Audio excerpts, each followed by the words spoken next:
Okay friends, next current అఫైర్స్లో భాగంగా current economy current affairs మనం divide చేసామా? Current economy, current polity, current geography.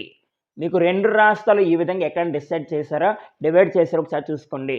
మనం ఏమనుకుంటాం, కరెంట్ అఫైర్స్ అని రెగ్యులర్గా ప్రిపేర్ అవ్వాలి, ప్రతి టాపిక్ డైలీ వచ్చి చదువుకుని అనుకున్నాం. కానీ చదవాలి, ఎలా చదవాలి? Current economy, current polity, current geography, science and technology and current affairs. ఇన్ని రకాలు ఉన్నాయి. మన కరెంట్ అఫైర్స్ అంటే ఎప్పుడు కూడా సింగిల్ సబ్జెక్ట్ కాదన్న. కరెంట్ అఫైర్స్ అనేది అన్ని సబ్జెక్ట్పై బేస్ చేసి ఉంటుంది. ఇంకా కావాలంటే కరెంట్ చరిత్ర కూడా ఉంటుందమ్మా, కరెంట్ హిస్టరీ కూడా లింక్ చేసుకోవచ్చు. వారసత్వ ప్రాంతాలు అంటే హెరిటేజ్ సైట్స్ కానీ, అంటే యునెస్కో గుర్తించిన వారసత్వ ప్రాంతాలు దేని కింద వస్తాయి? చరిత్ర కింద వస్తాయి. ఎలా లింక్ చేసుకోవచ్చు ప్రతిదీ కూడా. కరెంట్ అఫైర్స్ ఈ విధంగా ప్రిపేర్ అయితే 1 ఇయర్లో ఉన్న టాపిక్స్ అన్నీ కూడా, ఉదాహరణకి 2025 జనవరి నుంచి 2025 డిసెంబర్ ఎండింగ్ వరకు, ప్రస్తుతం మనం 2026 జనవరిలో ఉన్నాం కదా, ఇలా ప్రతి టాపిక్ లింక్ చేసి ఈరోజు కరెంట్ ఎకానమీ. సరే, కరెంట్ ఎకానమీలో ఏమేమి చదవాలి, ఏం చదివితే మార్క్స్ వస్తాయి అనేది మనం ప్రధానంగా చూద్దాం. ఓకే ఫ్రెండ్స్, ఒక్కొక్క టాపిక్ వివరంగా తెలుసుకుందాం. ఓకే, మన టాపిక్ కరెంట్ ఎకానమీ. దీంట్లో తప్పనిసరిగా మార్క్ వచ్చేది ఏంటంటే, very very important topic UNO ప్రకటించిన సుస్థిర అభివృద్ధి లక్ష్యాలు. యుఎన్ఓ ప్రకటించిన SDG goals. Very very very important. గమనించమని టాపిక్ ఏంటమ్మా? యుఎన్ఓ ప్రకటించిన యుఎన్ఓ ప్రకటించిన SDG goals. Sir, SDG goals అంటే ఏంటి సార్? ఎస్డిజి అంటే ఫస్ట్ పాయింట్ మనకి అబ్రివేషన్ తెలియాలి. ఎస్డిజి అంటే సస్టైనబుల్ డెవలప్మెంట్ గోల్స్. దాన్ని తెలుగులో సుస్థిర అభివృద్ధి లక్ష్యాలు అంటాం. సుస్థిర అభివృద్ధి లక్ష్యాలు. మొత్తం యుఎన్ఓ ప్రకటించిన గోల్స్ మొత్తం 17 గోల్స్. ఈ 17 గోల్స్ని సాధించడానికి ప్రపంచ దేశాలు మరియు భారతదేశం యొక్క టార్గెట్. భారతదేశం మరియు ప్రపంచ దేశాలు ఏ సంవత్సరాన్ని లక్ష్యంగా పెట్టుకుని అంటే 2030 2030 నాటికి యుఎన్ఓ ప్రకటించిన 17 సుస్థిర అభివృద్ధి లక్ష్యాలని భారతదేశం మరియు ప్రపంచ దేశాలు సాధించడానికి ఒక సంవత్సరం లక్ష్యంగా పెట్టుకుంది. ఆ సంవత్సరమే 2030. Yes or no? ఎస్. ఇక్కడ మనం గమనిస్తే 2030 నాటికి పేదరికం అంతం చేయడానికి వెరీ వెరీ ఇంపార్టెంట్. 2030 నాటికి పేదరికం అంతం చేయడానికి గ్రహాన్ని రక్షించడము. నెక్స్ట్, అందరికీ శాంతి శ్రేయస్సు లభించేలాగా. ఎందుకు సార్ యుఎన్ఓ ప్రకటించిన 17 సుస్థిర అభివృద్ధి లక్ష్యాల యొక్క ముఖ్య ఉద్దేశం ఏంటి అంటే, గమనించారు, 2030 నాటికి పేదరికం అంతం చేయడానికి, ప్రపంచ దేశాలన్నీ కూడా పేదరికం అంతం చేయడానికి చాలా చాలా ప్లస్ అవుతుంది ఇవి. నెక్స్ట్, 2015 యుఎన్ఓ సభ్య దేశాలు ఆమోదించాయి. యుఎన్ఓ ప్రకటించిన 17 సుస్థిర అభివృద్ధి లక్ష్యాలని యుఎన్ఓలో ఉన్న సభ్య దేశాలు 193 దేశాలు 193 కంట్రీస్ కూడా దీన్ని ఆమోదించాయి. సరే, ఎప్పటి నుంచి అమల్లోకి వచ్చిందంటే 2016 జనవరి 1వ తారీఖు నుంచి అమల్లోకి వచ్చాయి. ఓకే, 2016 జనవరి 1 నుంచి అమల్లోకి వచ్చింది. వెరీ వెరీ ఇంపార్టెంట్, మీరు గమనిస్తూ ఉండాలి. సార్, అందుకే యుఎన్ఓ 2017 సంవత్సరాన్ని 2017 ఏ విధంగా ప్రకటించింది అంటే అంతర్జాతీయ సుస్థిర అభివృద్ధి లక్ష్యాల సంస్థ ప్రకటించింది. 2017 సంవత్సరాన్ని యుఎన్ఓ ఏ విధంగా ప్రకటించింది? అంతర్జాతీయ సుస్థిర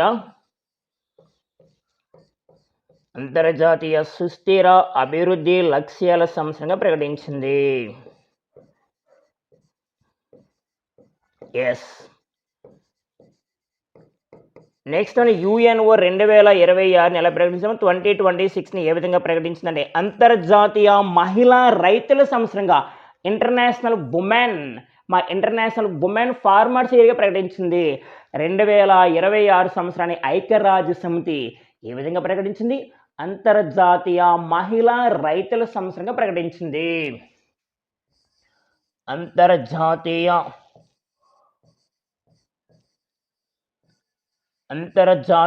మహిళా రైతుల సంవత్సరంగా ప్రకటించింది. ఎస్. ఇప్పుడు యుఎన్ఓ ప్రకటించిన మొత్తం సుస్థిర అభివృద్ధి లక్ష్యాలు యుఎన్ఓ ప్రకటించిన మొత్తం ఎస్డిజి గోల్స్ మొత్తం ఏమో 17 గోల్స్ ఓకేనా, వెరీ వెరీ ఇంపార్టెంట్. 17 లక్ష్యాలు, గోల్స్ ఎన్నమో 17. నెక్స్ట్ వన్ సబ్ గోల్స్, ఉపలక్ష్యాలు ఎన్ని అంటే 169, 169 ఉపలక్ష్యాలు సబ్ గోల్స్ అని పిలుస్తారు. ఎస్, ఇవన్నీ సాధించడానికి టార్గెట్ 2030 2030 ఇండియా టార్గెట్స్. మా 2030 ఇండియా టార్గెట్స్ ఇంకా ఉన్నాయి. దాంట్లో ఫస్ట్ వన్ యుఎన్ఓ ప్రకటించిన 17 సుస్థిర అభివృద్ధి లక్ష్యాలు. Next one AIDS free India, భారతదేశం ఎయిడ్స్ రహిత దేశంగా మారడానికి ఏ సంవత్సరం లక్ష్యంగా పెట్టుకున్నారు? 2030. ఓకేనా, ఎయిడ్స్ ఫ్రీ ఇండియా గమనించాలి. AIDS free India target 2030. Next one malaria free India target, 2030. Next one SDG goals India target 2030. Yes, మరి యుఎన్ఓ ప్రకటించిన 17 గోల్స్ ఏంటి? బట్ ఈ 17 గోల్స్ గురించి ఒక్కొక్క దాని గురించి వివరంగా తెలుసుకుందాం. దాంట్లో టాప్ 5 బాగా గుర్తుపెట్టుకోండి. ఏదేమైనా టాప్ 5 గురించి ప్రశ్న అడగవచ్చు. యుఎన్ఓ ప్రకటించిన ఫస్ట్ గోల్ ఏంటి, ఫస్ట్ లక్ష్యం ఏంటి, సెకండ్ గోల్ ఏంటి, థర్డ్ ఏంటి, ఫోర్త్ ఏంటి, ఫిఫ్త్ ఏంటి? ఎస్, చూద్దాం. ఫస్ట్ గోల్ ఏంటంటే నో పావర్టీ, జీరో పావర్టీ. ప్రపంచ దేశాలన్నీ కూడా పేదరికాన్ని అంతం చేయాలి. యుఎన్ఓ ప్రకటించిన first goal no poverty, zero poverty, పేదరిక రహిత దేశంగా మారాలి. జీరో హంగర్ అంటే ఆకలి నిర్మూలన, ఆకలి బాధలు లేకుండా చూసుకోవాలి. నెక్స్ట్ గుడ్ హెల్త్ అంటే మంచి ఆరోగ్యము. నెక్స్ట్ క్వాలిటీ ఎడ్యుకేషన్ అంటే నాణ్యమైన విద్య. ఫోర్త్ గోల్ ఏంటి? Quality education. ఫస్ట్ గోల్ చూసుకుంటే poverty, second one hunger, third one health చూసుకోవాలి, fourth one education, fifth one ఏంటంటే జెండర్ ఈక్వాలిటీ, లింగ సమానత్వం అంట, జెండర్ ఈక్వాలిటీ పాటించాలి. సిక్స్త్ వన్ చూసుకుంటే క్లీన్ వాటర్ అండ్ శానిటేషన్ గురించి చెప్పడం జరిగింది. Very good. Next one 13 goal important అంటే climate action. Okay, climate action పర్యావరణానికి సంబంధించి వెరీ వెరీ ఇంపార్టెంట్. ఓకేనా. Next one 14 life below water.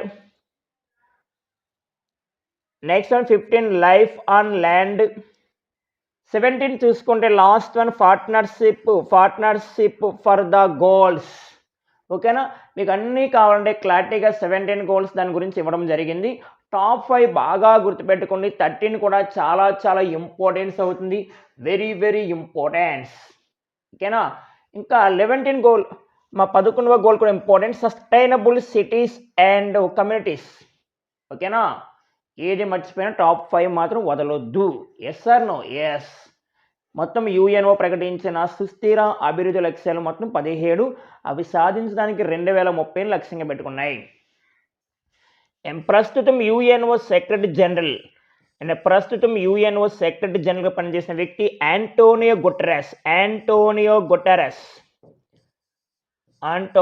Guterres. సరే, ఏ దేశానికి చెందినవారు అంటే పోర్చుగల్ దేశానికి చెందినవారు. ప్రస్తుతం 2025లో యుఎన్ఓ సాధారణ సభకి అధ్యక్షురాలు ఎవరు పనిచేస్తున్నారే? అన్నాలిన బెర్బాక్.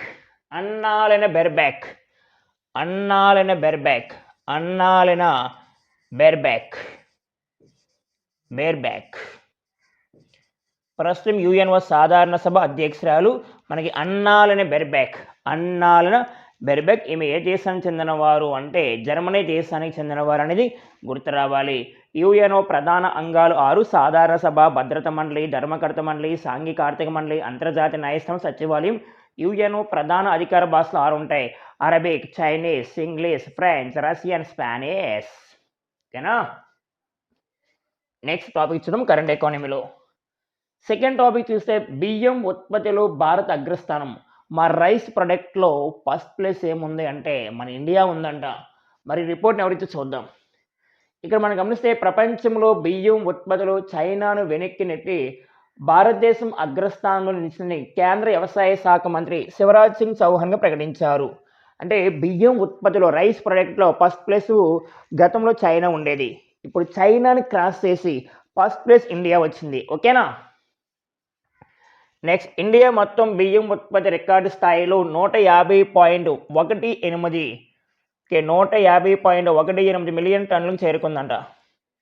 అండ్ చారిత్రకంగా ప్రపంచంలో అత్యధిక బియ్యం ఉత్పత్తి చేసే దేశం చైనా కాగా నెక్స్ట్ అత్యధిక సాగు విస్తీర్ణం కలిగిన దేశం భారత్.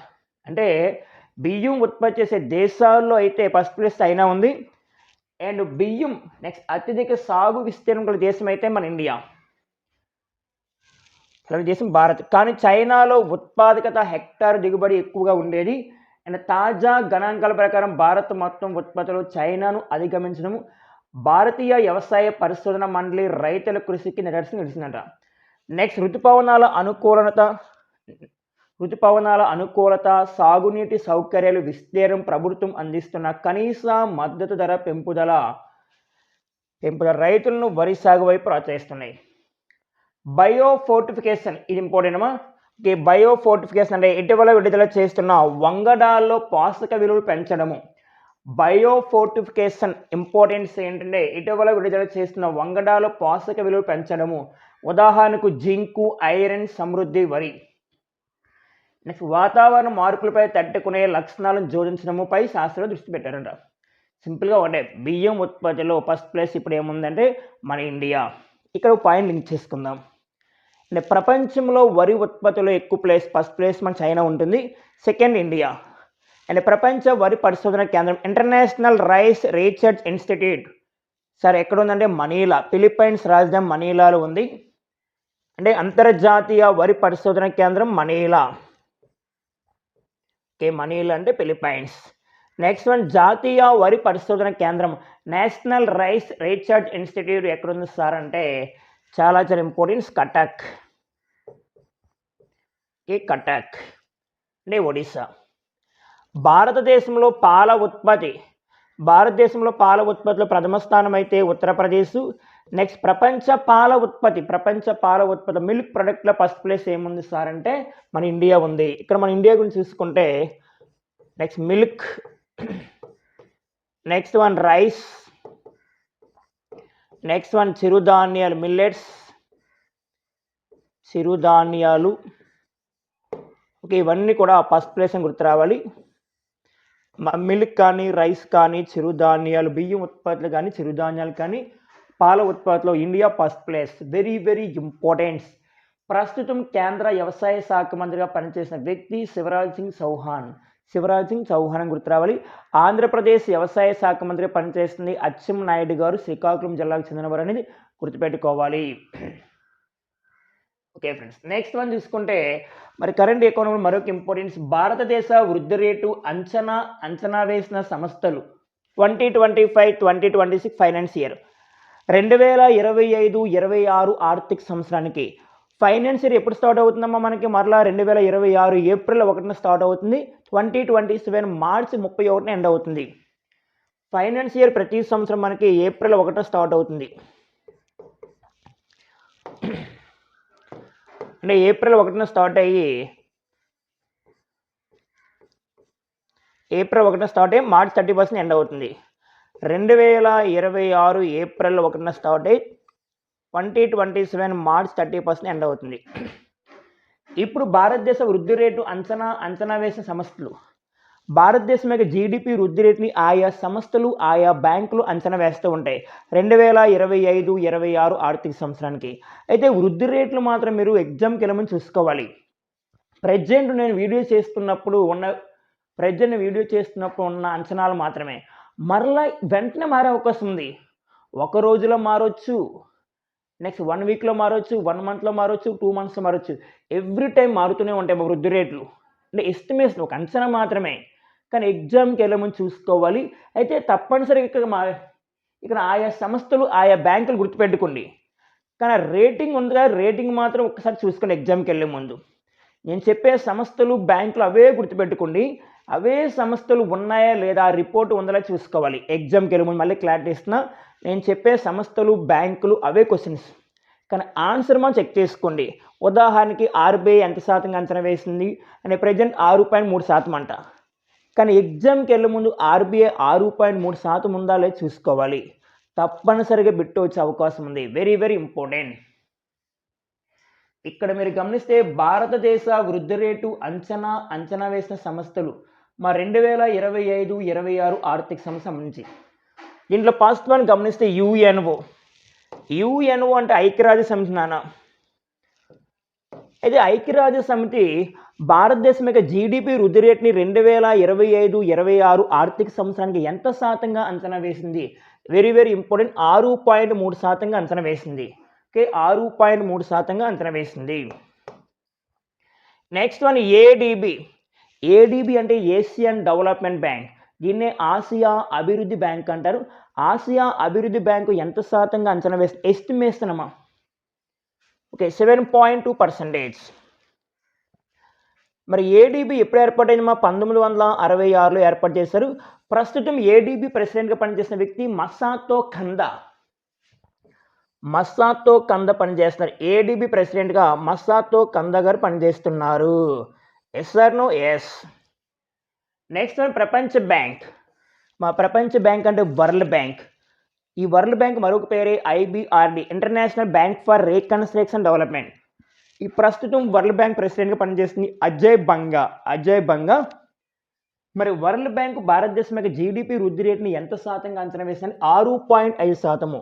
ఓకే, 6.5% అంచనా వేసింది. Next one IMF. గమనించాలి, ఐఎంఎఫ్ అంటే ఇంటర్నేషనల్ మానిటరీ ఫండ్, అంతర్జాతీయ ద్రవ్యనిధి. 2025-26 ఆర్థిక సంవత్సరానికి భారతదేశం యొక్క జీడిపి వృద్ధి రేటుని ఎంత శాతంగా అంచనా వేస్తుంది అంటే 6.6%. మరి ప్రస్తుతం ఐఎంఎఫ్ డీజీగా పనిచేస్తుంది క్రిస్టాలినా జార్జివా గారు పనిచేస్తున్నారు. Next RBI reserve bank of India భారతదేశం యొక్క జీడిపి వృద్ధి రేటుని ఎంత శాతంగా అంచనా వేసిందమ్మా అంటే 6.8%. ప్రస్తుతం ఆర్బీఐ గవర్నర్ పనిచేసిన వ్యక్తి సంజయ్ మల్హోత్రా. ఆర్బీఐకి 26th governor. Next one OECD అనే సంస్థ భారతదేశం జీడిపి వృద్ధి రేటుని ఎంత శాతంగా అంచనా వేసింది సార్ అంటే 6.7, 6.7% అంచనా వేసింది. నెక్స్ట్ వన్ మోస్పీ అనే సంస్థ. గమనించాలి, అయితే ఓఈసీడీ అనే సంస్థ 6.7% అంచనా వేసింది భారతదేశం యొక్క జీడిపి వృద్ధి రేటుని. నెక్స్ట్ వన్ చూసుకుంటే మోస్పీ అనే సంస్థ. మోస్పీ అంటే గణాంకాల పథకాల అమలు మంత్రిత్వ శాఖ. గణాంకాల పథకాల అమలు చేసే ఒక మంత్రిత్వ శాఖ వారు ఎంత శాతంగా అంచనా వేశారంటే 7.4% అంచనా వేశారు. గోల్డ్మెన్ సాక్స్ అనే సంస్థ భారతదేశం యొక్క జీడిపి వృద్ధి రేటుని ఎంత శాతంగా అంచనా వేసిందంటే 7.3% అంచనా వేసింది. 7.3% అంచనా వేసింది. Very very important. Next Fitch ratings వారు భారతదేశం యొక్క జీడిపి వృద్ధి రేటుని ఎంత శాతంగా అంచనా వేశారంటే 7.4% అంచనా వేశారు. నెక్స్ట్ వన్ క్రిసెల్ అనే సంస్థ భారతదేశం యొక్క జీడిపి వృద్ధి రేటుని 2025-26 ఆర్థిక సంవత్సరానికి దాదాపుగా 7% అంచనా వేసింది. ఎస్ఎన్పి అంటే స్టాండర్డ్ అండ్ పూర్ అనే సంస్థ ఎంత శాతంగా అంచనా వేస్తుందమ్మా 6.5%. నెక్స్ట్ వన్ మోడీస్ అనే సంస్థ ఎంతగా అంటే 6.5%. ఇక్కడ సంస్థలు లేదా బ్యాంకులు గుర్తుపెట్టుకోండి, ఎగ్జామ్కి వెళ్ళే ముందు వృద్ధి రేట్లు ఉన్నాయి చెక్ చేసుకోవాలి, గ్యారెంటీగా వచ్చే అవకాశం ఉంది. Okay friends, next one NITI Aayog అంటే ప్రణాళిక సంఘం స్థానంలో భారతదేశంలో 12 ప్రణాళికలు జరిగాయి. అండ్ ప్రధానంగా 12వ ప్రణాళిక స్థానంలో నీతి ఆయోగ్ 2015 జనవరి 1వ తారీఖున వచ్చింది. ఈ ప్రణాళిక సంఘాన్ని 2014 ఆగస్టులో రద్దు చేశారు. నీతి ఆయోగ్ 2015 జనవరి 1వ తారీఖున అమల్లోకి వచ్చింది. నీతి ఆయోగ్ అంటే నేషనల్ ఇన్స్టిట్యూట్ ట్రాన్స్ఫార్మింగ్ ఇండియా. ఓకేనా? నీతి ఆయోగ్ నినాదం సబ్కా సాత్ సబ్కా వికాస్. నీతి ఆయోగ్ భారతదేశంలో ఎంపీఐ అంటే మల్టీ పావర్టీ ఇండెక్స్ బహుళ పేదరిక సూచిక రిలీజ్ చేస్తుంది. నీతి ఆయోగ్ తొలిసారిగా 2021 రిలీజ్ చేసింది అండ్ ఎంపీఐ రిపోర్ట్ ఒక్కసారి తెలుసుకుందాం. ఇక్కడ మనం గమనిస్తే కొన్ని ఇంపార్టెంట్స్ మాట్లాడదాం. మనకేం కావాలో అవే తెలుసుకుందాం. ఫస్ట్ బ్యాక్గ్రౌండ్ తెలుసుకుంటే నీతి ఆయోగ్ ఏర్పాటు 2015 జనవరి 1వ తారీఖున ఏర్పాటైంది. అంటే నీతి ఆయోగ్ దేని ప్లేస్ ఏర్పాటైందమ్మా? ప్రణాళిక సంఘం స్థానంలో ఏర్పాటైంది. నీతి ఆయోగ్ తొలి చైర్పర్సన్గా పనిచేస్తుంది మోడీ గారు. నీతి ఆయోగ్ తొలి సీఈఓగా పనిచేస్తుంది ఎవరు అంటే మనకి అరవింద్ పనగాడియా. ఓకే, నీతి ఆయోగ్ పాస్ట్ వైస్ చైర్పర్సన్ పనిచేస్తుంది అరవింద్ పనగాడియా. నీతి ఆయోగ్ పాస్ట్ వైస్ చైర్పర్సన్. నీతి ఆయోగ్ పాస్ట్ సీఈఓగా పనిచేస్తుంది సింధుశ్రీ కొల్లార్ గారు. Next one NITI Aayog second సీఈఓగా పనిచేస్తుంది ఎవరు అంటే అమితాబ్ కాంత్.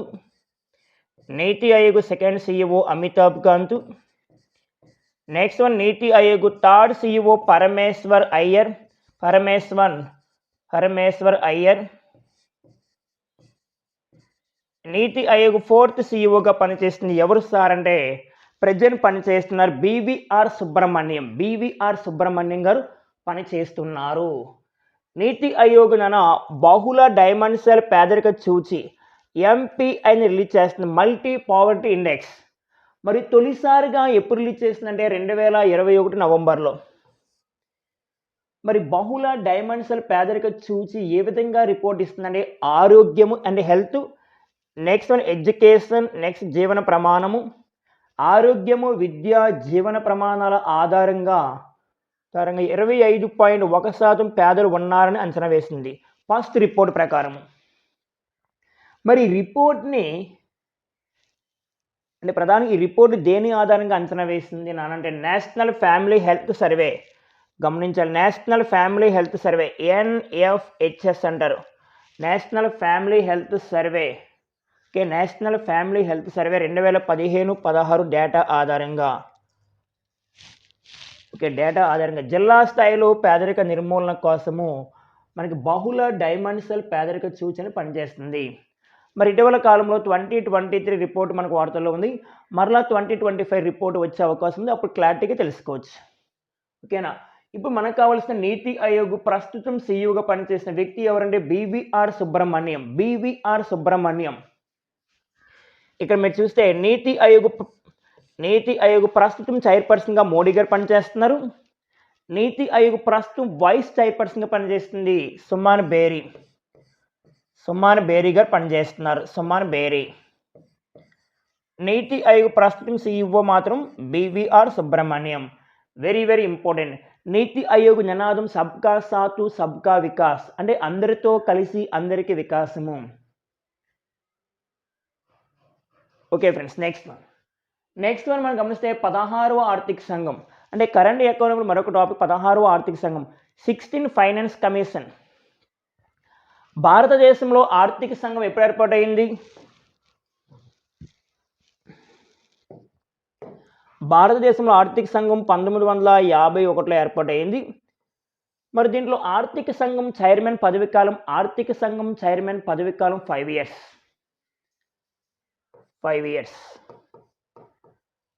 అయితే ఇప్పటి వరకు భారతదేశంలో ఎంతమంది ఆర్థిక సంఘం చైర్మన్గా పనిచేశారని 15 మంది. ప్రస్తుతం 15వ వ్యక్తి పనిచేస్తున్నారు. గమనించారు, 15వ ఆర్థిక సంఘం చైర్మన్గా పనిచేసిన వ్యక్తి కేసీ నియోగి. అదమ్మా పాజిటివ్ ఆర్థిక సంఘం చైర్మన్గా పనిచేసిన KC Neogy, K Santhanam, AK Chanda, Rajamannar, Mahavir Tyagi, Kasu Brahmanandam Reddy, సెల్లావత్, YB Chavan, NKP Salve, KC Pant, KM Khusro, C Rangarajan, Vijay Kelkar, YV Reddy. ప్రస్తుతం పనిచేసిన వ్యక్తి 15వ వ్యక్తి వైవి రెడ్డి కాదమ్మా, ఎన్కే సింగ్. వైవి రెడ్డి 14 అవుతారు. 15వ వ్యక్తి ఎవరు నానా అంటే గమనించాలి, ఆయన NK Singh, Nandakishore Singh. Okay, NK Singh 15వ ఆర్థిక సంఘం చైర్మన్గా పనిచేస్తున్నారు. మరి ఈయన 2026 2026 మార్చి నాటికి ఉంటారు. మరలా ఇప్పుడు 16వ ఆర్థిక సంఘం, మరి 16వ ఆర్థిక సంఘం యొక్క 16వ ఆర్థిక సంఘం అంటే ప్రధాన కాలం 2026 ఏప్రిల్ నుంచి 2031 మార్చి వరకు ఉంటుంది. మరి కేంద్ర ప్రభుత్వం ఇటీవల కాలంలో 16వ ఆర్థిక సంఘం చైర్మన్గా ఎవరు నియమించిందంటే ఆయనే అరవింద్ పనగాడియా. నియమించింది. Arvind Panagariya very very important. 16వ ఆర్థిక సంఘం chairman, 16 finance commission chairperson Arvind Panagariya. మరి అరవింద్ పనగాడియా పేరును ఎప్పుడు కేంద్ర ప్రభుత్వం ప్రకటించింది అంటే 2023 డిసెంబర్ 31న. మరి అరవింద్ పనగాడియా ఈ రిపోర్ట్ని ఎప్పుడులోపు రాష్ట్రపతికి సమర్పించాలని ఒక డిమాండ్ చేసింది అని ప్రకటించింది అంటే గమనించారు. 2025 2025 అక్టోబర్ 31 లోపు నివేదిక సమర్పించాలి. అంటే అరవింద్ పనగాడియా రాష్ట్రపతి గారికి రిపోర్ట్ సమర్పించే ఒక డేట్ ఏంటమ్మా 2025 అక్టోబర్ 31. మరి ఈ లోపలనే మనకి 16వ ఆర్థిక సంఘం యొక్క రిపోర్ట్ని రాష్ట్రపతి గారికి ఇటీవల కాలంలో సమర్పించారు. అందుకే వార్తలకు వచ్చింది. ఇక్కడ మనం గమనిస్తే 14వ ఆర్థిక సంఘం రాష్ట్రాల వాటా 14వ ఆర్థిక సంఘం రాష్ట్రాలకు ఎంత వాటా కేటాయించిందంటే 42%. గమనించండి, 42% కేటాయించింది. మరి 15వ ఆర్థిక సంఘం కూడా ఎంత కేటాయించింది రాష్ట్రాల వాటా అంటే 42%. అయితే ఇది చాలా డిఫరెంట్ అమ్మా, 41.1%. 41% రాష్ట్రాలకు ప్రకటించింది, 1% జమ్మూ అండ్ కాశ్మీర్ ప్రకటించింది. జమ్మూ అండ్ కాశ్మీర్ 2019 ఆర్టికల్ 37 రద్దు చేసి జమ్మూ అండ్ కాశ్మీర్ 2 కేంద్రపాలిత ప్రాంతాలకు ప్రకటించారు కదా, ఆ జమ్మూ కాశ్మీర్కి 1% కేటాయించింది. 15వ ఆర్థిక సంఘం కూడా రాష్ట్రాలకు ఎంత శాతం వాటా కేటాయించింది 42% అమ్మా. అంటే కేంద్ర ప్రభుత్వం ఎంత కేటాయించిందని 42% వాటాను కేటాయించింది. దాంట్లో 41% రాష్ట్రాలకు వర్తిస్తుంది, 1% మాత్రము ఎవరికి సార్ అంటే మాత్రం కేంద్రం, దాంట్లో జమ్మూ అండ్ కాశ్మీర్, సింపుల్గా జమ్మూ అండ్ కాశ్మీర్. ఇప్పుడు గమనిస్తే 2026-31 మధ్య కాలానికి రాష్ట్రానికి పంపిణీ చేసే ఆర్థిక వనరులకు సంబంధించి నివేదికను సమర్పించారు. రాష్ట్రపతి గారికి ఇటీవల కాలంలో 16వ ఆర్థిక సంఘం చైర్మన్గా నియమించిన వ్యక్తి Arvind Panagariya president of India Droupadi Murmu గారికి ఇటీవల కాలంలో నివేదికను సమర్పించారు. ఏ విధంగా సమర్పించారు? 2026-31 మధ్య కాలానికి రాష్ట్రానికి పంపిణీ చేసే ఆర్థిక వనరులకు సంబంధించి ఒక నివేదికను సమర్పించారు. ఇక్కడ మీకు కనిపిస్తుంది. అంటే ప్రధానంగా ఏ రాష్ట్రానికి ఎంత కేటాయించాలనే ఉద్దేశంతో బట్ ఆ నివేదిక సమర్పించారు నాన్న. ఒక్కసారికి మీరు గమనిస్తే 16వ ఆర్థిక సంఘం చైర్మన్గా ఎవరు వచ్చారమ్మా? 16వ ఆర్థిక సంఘం చైర్మన్గా వచ్చిన వ్యక్తి అరవింద్ పనగాడియా.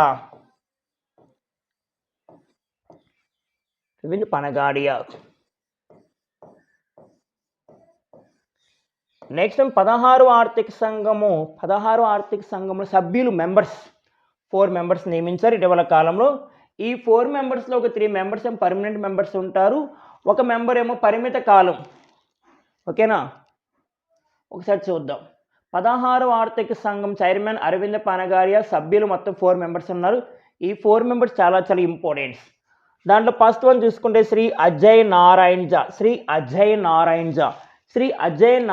ఎవరంటే 15వ ఆర్థిక సంఘం మాజీ సభ్యుడు, 15 ఫైనాన్స్ కమిషన్ మాజీ సభ్యుడు అన్న. సెకండ్ వన్ అన్నా జార్జ్ మాథ్యూ గారు ఒక ఉమెన్, ఒక మహిళ. సార్ అన్నా జార్జ్ మాథ్యూ గారు ఎవరంటే గమనించాలి, వ్యయ విభాగం మాజీ ప్రత్యేక కార్యదర్శిమే. Next one third one doctor Niranjan Rajadhyaksha. ఎవరు సార్ అంటే గ్లోబల్ ఎగ్జిక్యూటివ్ డైరెక్టర్గా పనిచేస్తారు. Fourth one doctor Soumyakanti Ghosh ఎస్బీఐలో ఒక పర్సన్ నాన్న, ఎస్బీఐలో ఒక కార్యదర్శి లాంటిగా పనిచేస్తారు. అప్పుడు మరి సౌమ్యకాంత్ ఘోష్ గారు పరిమిత కాలానికి మాత్రం ఉంటారు. మొత్తం 4 మెంబర్స్. 16వ ఆర్థిక సంఘం చైర్మన్ అరవింద్ పనగాడియా. 16వ ఆర్థిక సంఘంలో సభ్యులు ఇంపార్టెన్స్. ఒక వ్యక్తి ఎవరు? శ్రీ అజయ్ నారాయణ్ జా. ఎలా గుర్తుపెట్టుకోవాలి? శ్రీ అజయ్ నారాయణ్ జా. సెకండ్ వన్ అన్నా, and third one doctor Niranjan, fourth one Soumyakanti Ghosh. గమనించాలి, అజయ్, జార్జ్, డాక్టర్ నిరంజన్, సౌమ్య కాంతి ఘోష్. ఓకేనా ఫ్రెండ్స్?